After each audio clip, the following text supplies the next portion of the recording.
तर यानंतरची बातमी देखील नाशिकमधूनच आहे। संजय राऊत आणि अनिल देसाई यांच्याकडून रामकुंडाची पाहणी करण्यात आलेली आहे।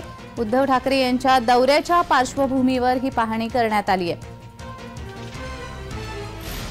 उद्धव गटाचे नेते संजय राऊत आणि अनिल देसाई यांनी रविवारी काळाराम मंदिर आणि रामकुंड परिसरामध्ये जाऊन पाहणी केली। काळाराम मंदिरामध्ये प्रभू रामचंद्राचं देखील पाहणी दरम्यान त्यांनी दर्शन घेतलं। उद्धव ठाकरे यांचा नाशिक दौरा आता आयोजित करण्यात आलेला आहे आणि याच दौऱ्याच्या पार्श्वभूमीवर ही पाहणी करण्यात आलेली आहे।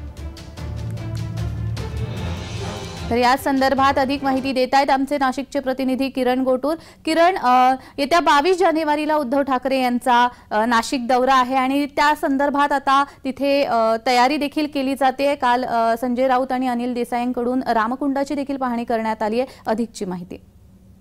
महत्वाची बातमी आहे, कारण अयोध्येमध्ये 22 तारखेला 22 जानेवारीला पंतप्रधान नरेंद्र मोदी यांच्या प्रमुख उपस्थितीमध्ये रामलल्लाचं प्राण प्रतिष्ठापना एकूणच केलं जाणार आहे। एक मोठा कार्यक्रम अयोध्येमध्ये पार पडणार आहे आणि त्याच दिवशी उद्धव ठाकरे हे नाशिकमध्ये असणार आहेत। नाशिकचा ऐतिहासिक जो काळाराम मंदिर आहे तिथे जाऊन 22 तारखेला त्यांनी हे दर्शन घेणार आहेत। ऐतिहासिक मंदिर आहे, देशभरातून भाविक इथे दर्शनासाठी गर्दी करत असतात। एकीकडे अयोध्येचा कार्यक्रम पार पडत असताना दुसरीकडे हे नाशिकमध्ये जे उद्धव ठाकरे येऊन काळाराम मंदिरामध्ये जाऊन हे रामरायाचं दर्शन घेणार आहेत आणि त्यानंतर ऐतिहासिक रामकुंडावरती जाऊन गोदावरीची सुद्धा आरती करणार आहेत। अशा पद्धतीचं हे संपूर्ण नियोजन केले गेलेलं आहे आणि त्याच पार्श्वभूमीवरती मागच्या 2-3 दिवसांपासून जे उद्धव ठाकरे गटाचे नेते नाशिकमध्ये येऊन या सगळ्या संदर्भात आढावा घेत आहेत, माहिती घेत आहेत आणि त्याच पार्श्वभूमीवरती काल सुद्धा खासदार संजय राऊत हे काळाराम मंदिरामध्ये जाऊन तिथल्या परिसराची पाहणी करून त्यांनी सुद्धा काल दर्शन घेतलेलं आहे आणि त्याच पद्धतीने रामकुंड परिसरात जाऊन ज्या ठिकाणी आरती हे उद्धव ठाकरे करणार आहेत तिथे जाऊन त्या परिसराची पाहणी केलेली आहे